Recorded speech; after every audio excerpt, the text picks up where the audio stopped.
Good morning, and thank you, Carrie and Mike, for the opportunity to be with you and all our friends there at Grace Presbyterian Chapel.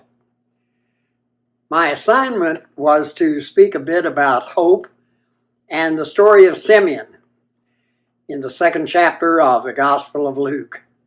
Simeon was an old man, and he'd been promised that he would not die until he saw the Lord's Messiah. And he thought time was about up until he took the baby Jesus in his arms and was able to say, "Lord, let your servant depart in peace, for my eyes have seen your salvation." But a couple of verses later, he looks at Mary and says, "But a sword will pierce your soul." Hope comes in many different forms, doesn't it?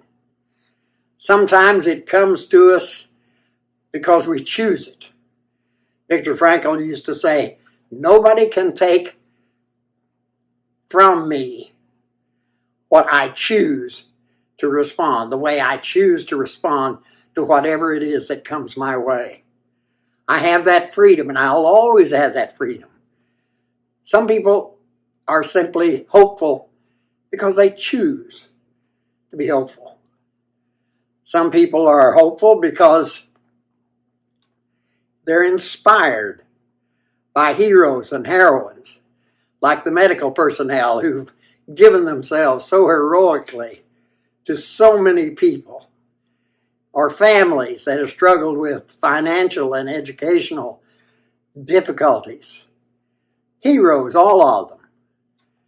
And some people are drawn to hope because they're simply drawn.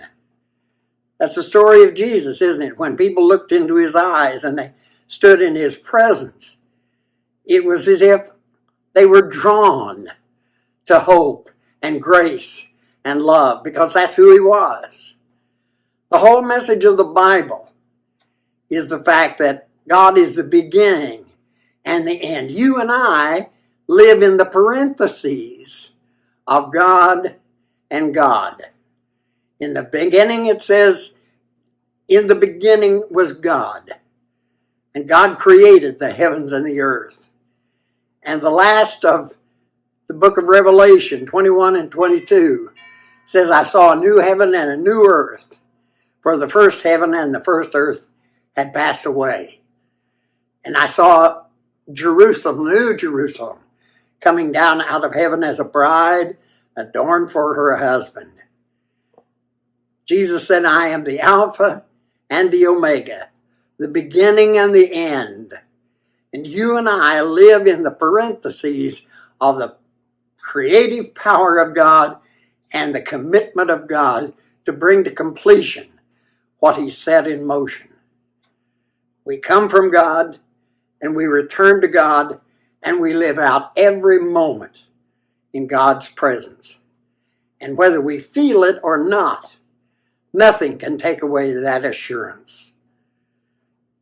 You know, I think the first word that you're going to utter when you stand before the Lord God is, "I knew it was you all the time. I knew it was you all the time." God bless you, and may you have a wonderful Christmas.